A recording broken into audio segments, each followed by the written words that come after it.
Assalamualaikum warahmatullahi wabarakatuh. Selamat pagi anak-anak, apa kabar kalian? Semoga dalam keadaan sehat selalu. Bertemu lagi dengan Bu Deni. Nah, di video kali ini kita akan membahas masih tentang fisika. Kita pada kali ini akan membahas tentang apa? Kalian bisa lihat di sini. Di sini ada gambar tentang termometer. Maka kali ini, pada kesempatan kali ini di video pembelajaran Bu Deni akan membahas tentang suhu dan kalor. Nah, suhu dan kalor adalah materi untuk kelas 11. Jadi semoga bermanfaat untuk anak-anakku yang kelas 11. Selamat menyaksikan. Nah, di pertemuan pertama tentang suhu dan kalor ini, Bu Deni akan menjelaskan tentang suhu dan pemuaian. Kalian bisa lihat di sini ada berbagai macam jenis termometer. Nah, termometer itu kita gunakan untuk apa anak-anak? Nah, di video pembelajaran kali ini kita akan membahas tentang suhu dan juga pemuaian. Yang pertama akan kita bahas adalah tentang suhu. Apa itu suhu? Masih ingatkah kalian tentang suhu? Betul, suhu adalah derajat panas atau dinginnya suatu benda. Nah, suhu dapat diukur dengan menggunakan alat yang kita sebut sebagai termometer. Satuan untuk suhu adalah derajat.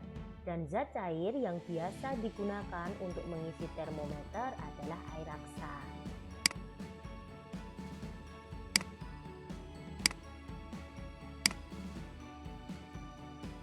Nanti kita akan pelajari tentang skala termometer, karena tadi sudah Bu Deni jelaskan bahwa alat untuk mengukur suhu kita sebut termometer. Nah, termometer di sini memiliki beberapa skala yang biasa kita gunakan dalam kehidupan sehari-hari. Ada skala termometer yang kita sebut sebagai Celcius, skala Reaumur, skala Fahrenheit, dan juga skala Kelvin. Dari gambar ini kalian bisa lihat di sini ada titik beku dan ada titik didih. Jadi masing-masing skala termometer memiliki titik beku dan juga titik didih. Kalian bisa lihat di sini bahwa tabel perbandingan skala termometer. Termometer ada skala Celcius, Reaumur, Fahrenheit, dan Kelvin. Masing-masing memiliki titik beku, titik didih, dan juga selisih skala.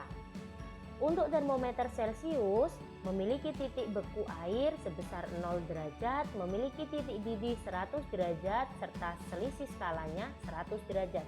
Selisih skala ini kita dapat dari titik didih dikurangi dengan titik beku.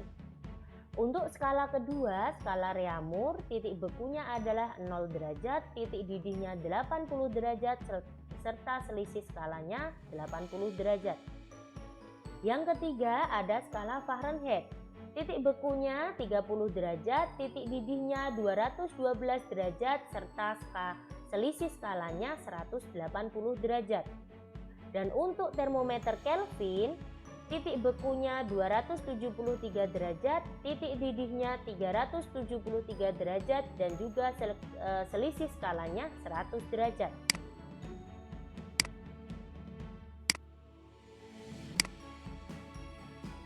Nah, setelah kita mengetahui titik didih dan titik beku dari masing-masing skala termometer, kita bisa mengetahui persamaan yang diperoleh untuk masing-masing skala untuk titik didih dan juga skala untuk titik bekunya.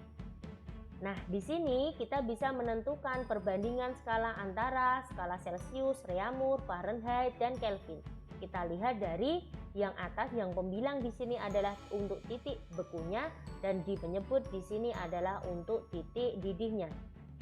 Skala Celcius dibandingkan skala Reaumur, dibandingkan skala Fahrenheit, dan dibandingkan dengan skala Kelvin, kita peroleh C, yaitu skala Celcius, suhu pada Celcius dikurangi dengan titik bekunya 0/100 akan sama dengan suhu pada skala Reaumur dikurangi titik beku Reaumur 0 dibagi dengan 80 titik didih Reaumur sama dengan suhu pada Fahrenheit dikurangi 32 titik beku Fahrenheit per 180 titik didih Fahrenheit akan sama dengan suhu pada Kelvin dikurangi titik beku Kelvin 273 derajat dibagi dengan selisih skalanya 100. Nah, ini nanti diperoleh persamaan untuk masing-masing skala termometer. Untuk lebih mudah memahami persamaan suhu atau panas, kita bisa menggunakan persamaan perbandingan antara dua buah termometer. Di sini ada termometer X dan juga ada termometer Y. Ketika kita mau mencari salah satu suhu dari termometer ini, kita bisa bandingkan dengan termometer satunya. Nah, di sini bisa dilihat titik didih untuk termometer X dikurangi suhu pada termometer X dibagi titik didih pada termometer X dikurangi titik beku pada termometer X sama dengan titik didih pada termometer Y dikurangi suhu pada termometer Y dibagi titik didih pada termometer Y dikurangi titik beku pada termometer Y. Nah, untuk lebih jelasnya bagaimana penerapan persamaan dari skala termometer ini, di sini kalian bisa lihat. Nah, kalian bisa lihat di sini termometer pada dunia industri, contoh berbagai macam termometer. Di gambar pertama di sini ada termometer gas, di gambar kedua di sini ada termometer mesin, di gambar ketiga di sini ada termometer tempel, di gambar keempat ini ada termometer infrared dan di gambar kelima ini ada termometer ruangan. Nah, di sini ada contoh soal untuk memahami perbandingan skala termometer yang sudah dijelaskan sebelumnya. Kita bisa aplikasikan ke dalam soal berikut ini. Terdapat termometer X yang memiliki titik lebur di angka minus 30 derajat X dan titik didih air di angka 120 derajat X. Apabila sebuah benda memiliki suhu 40 derajat Celcius, maka skala yang ditunjukkan oleh termometer X berapa? Kita bisa hitung berapa skala pada termometer X dengan menggunakan rumus perbandingan skala antara dua buah termometer. Langkah pertama yang harus kalian lakukan adalah mengidentifikasi besaran-besaran apa saja yang ada pada soal. Di sini bisa kalian ketahui bahwa titik beku X adalah minus 30 derajat X, titik didih X adalah 120 derajat X, sedangkan titik suhu pada Celcius ditunjukkan dengan 40 derajat Celcius. Yang ditanyakan adalah suhu pada termometer X. Kita menggunakan skala perbandingan antara termometer X dan juga termometer Y. Kita masukkan titik didih dari masing-masing skala termometernya, kita bagi dengan titik didih dikurangi dengan titik bekunya, maka nanti didapat 120 min X per 120 min 30 akan sama dengan 100 min 40 per 100 min 0. Nah, X ini yang kita cari, yaitu suhu pada termometer X. Nah, setelah kita operasikan, nanti muncul angka 120 min X per 150 sama dengan 60 per 100. Kita kalikan silang sehingga kita peroleh 100 dikali 120 min X sama dengan 90, sehingga kita dapat X adalah 30 derajat. Jadi ketika pada termometer Celcius muncul angka 40 derajat Celcius, maka nanti di termometer X akan muncul 30 derajat X. Sampai di sini paham? Nanti kalian bisa aplikasikan ke dalam soal yang lain. Nah, selanjutnya Bu Demi akan menjelaskan tentang pemuaian pada zat padat. Nah, di sini ada gambar penerapan pemuaian dalam kehidupan sehari-hari. Ada pemuaian pada rel kereta api, pemuaian pada jembatan, serta pemuaian pada jendela. Faktor-faktor apa yang bisa mempengaruhi pemuaian suatu zat? Faktor yang mempengaruhi pemuaian suatu zat itu ada 3. Yang pertama adalah ukuran benda semula, yang kedua adalah kenaikan suhu, dan yang ketiga adalah jenis bahan atau koefisien muainya. Untuk pemuaian pada zat padat, kita bisa bagi ke dalam yang pertama kita sebut sebagai muai panjang. Nah, untuk menghitung berapa muai panjang, kita bisa menggunakan persamaan LT sama dengan L0 dikalikan 1 ditambah alfa dikali delta T. LT merupakan panjang batang pada suhu T, satuannya meter. L0 merupakan panjang batang mula-mula, satuannya meter. Delta T di sini adalah perubahan suhu. Perubahan suhu adalah suhu akhir nanti dikurangi dengan suhu awal. Satuannya Kelvin atau derajat Celcius. Dan alfa ini nanti yang kita sebut sebagai koefisien muai panjang. Nah, selanjutnya di pemuaian pada zat padat kita bisa mengukur yang namanya muai luas. Untuk mengukur muai luas kita bisa menggunakan rumus AT sama dengan A0 dikalikan 1 ditambah beta dikali delta T.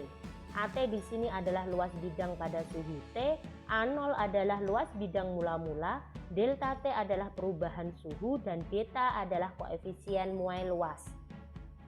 Besarnya beta sama dengan 2 kali alfa. Selanjutnya ada muai volume.